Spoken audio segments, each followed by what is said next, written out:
যেখানে শিক্ষক এবং ছাত্র উভয়ই প্রযুক্তি নির্ভর শিক্ষা থেকে অনেকটা দূর পিছিয়ে আছে। ক্রমাগতভাবে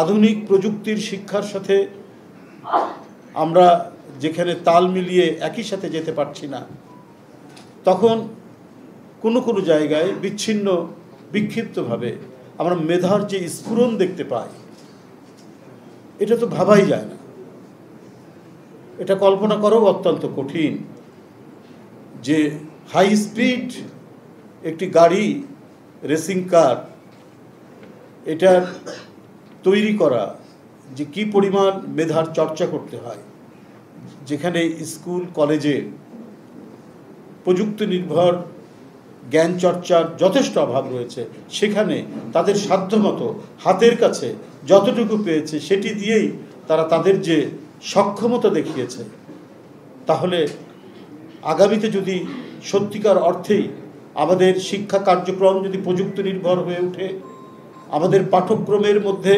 আমরা যদি প্রযুক্তির, আধুনিক প্রযুক্তির নানা দিক যদি আমরা অঙ্গীভূত করতে পারি, আমাদের শিক্ষকদেরকে আমরা আরও প্রশিক্ষণের মাধ্যমে তাদেরকে যদি শিক্ষা দানের উপযুক্ত করতে পারি, প্রযুক্তি নির্ভর শিক্ষা দানের উপযুক্ত, তাহলে আমরা অনেক জেমস মেডিসন পাবো, আমরা ফ্যারাডে পাবো, আমরা অনেক বড় বড় বিজ্ঞানী এবং প্রযুক্তিবিদ পাবো। এটা শুধু কথার কথা নয়, এটা অত্যন্ত বাস্তব এবং এটা অত্যন্ত সত্য কথা। এদেশের সরকারি এবং বেসরকারি প্রায় 40% বিদ্যালয়ে, এটা হচ্ছে গণমাধ্যমের রিপোর্ট, বিদ্যালয়ে আপনার আধুনিক প্রযুক্তি নির্ভর বা প্রযুক্তি নির্ভর কোনো শিক্ষা কার্যক্রম নেই। 40%, কম কথা না। এবং সেটা গ্রামীণ অঞ্চলে আরও কঠিন অবস্থা। শহরে যদি কিছুটাও থাকে, কিন্তু গ্রামীণ অঞ্চলে এটার মানে এই ঘাটতি আরও তীব্র, আরও বেশি। আমরা সেই দেশে বসবাস করছি। আমাদের সামনে কত ফানুস দেখানো হয়েছে, মেট্রো রেল, উড়াল সেতু, ফ্লাইওভার, কত গাল ভরা গল্প আমাদেরকে বলা হয়েছে। কিন্তু একটা জাতির যে মেরুদণ্ড, তার যে উপযুক্ত শিক্ষা, সেই শিক্ষা কার্যক্রমকে ধ্বংস করে দেওয়া হয়েছে। এটাই ফ্যাসিস্টরা যুগে যুগে করেছে। আপনি বিভিন্ন দেশে যেখানে একদলীয় দুঃশাসন আছে, এক ব্যক্তির শাসন আছে, সেখানে এটাই দেখা যায়। ফ্লাইওভার করে তারা, কিন্তু স্কুল এবং হাসপাতাল তারা তৈরি করে, এটা ভেঙে ফেলে।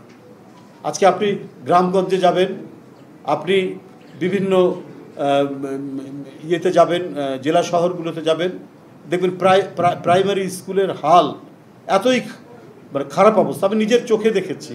আমার বাড়ির পাশে মালতীনগর হাই স্কুল বলে একটি স্কুল আছে বগুড়ায়।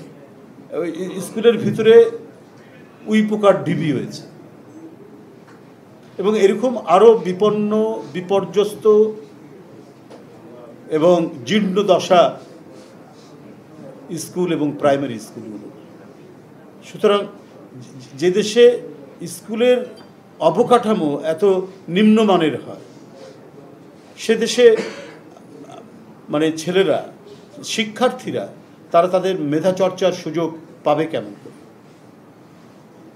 যদি স্কুলের হাল হকিকত যদি এরকম হয়, তাহলে সেখানে মানে প্রযুক্তির জন্য আলাদা ল্যাবরেটরি, তাদেরকে প্রযুক্তি মনস্ক, তাদেরকে বিজ্ঞান মনস্ক করার জন্য সে যদি অবকাঠামো না থাকে, সেই শিক্ষক না থাকে, শিক্ষকরা যদি সেই বিজ্ঞান চেতনায় উদ্বুদ্ধ না থাকে, তাহলে ছাত্রদেরকে উদ্বুদ্ধ করবে কি করে?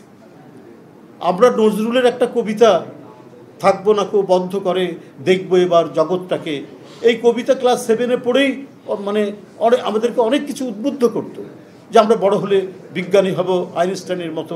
নজরুলের ওই কবিতাটা পড়ে এদেশের মহান কবিরা যে উদ্দীপনামূলক কবিতা লিখে গেছে, কিন্তু যারা বাস্তবায়ন করি, আমরা যারা রাজনীতিবিদ, প্রশাসক, আমলা, আমরা কিন্তু উদ্বুদ্ধ হয়ে আগামী প্রজন্মের জন্য আমরা সেই কাজটা করতে পারি না। আমরা কি দেখি যে ছাত্রলীগের নেতা তিনি দেশের প্রধান উপদেষ্টাকে হত্যা করার জন্য পরিকল্পনা করেছে। আজকে যদি সত্যিকারের বিজ্ঞান নির্ভর, প্রযুক্তি নির্ভর মানে আমাদের শিক্ষা যদি ঢেলে সাজানো হতো, তাহলে শিক্ষার নাম নিয়ে, ছাত্রের নাম নিয়ে একটি ছাত্র সংগঠন থেকে তৈরি হওয়া একটি ছেলে, আপনার আজকেই আপনি খবরের কাগজে দেখুন যে তেজগাঁ ছাত্রলীগের সে সাধারণ সম্পাদক ছিল।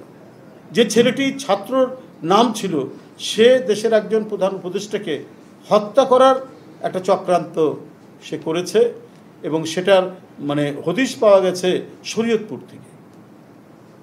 কারণটাই একটাই, যে 15-16 বছর ধরে আপনার জ্ঞান চর্চা, বিজ্ঞান চর্চা এর মানে কোনো অবকাশ ছিল না বলেই আজকে মাস্তান তৈরি হচ্ছে, আজকে গুন্ডা তৈরি হচ্ছে, ছাত্র নামধারীদের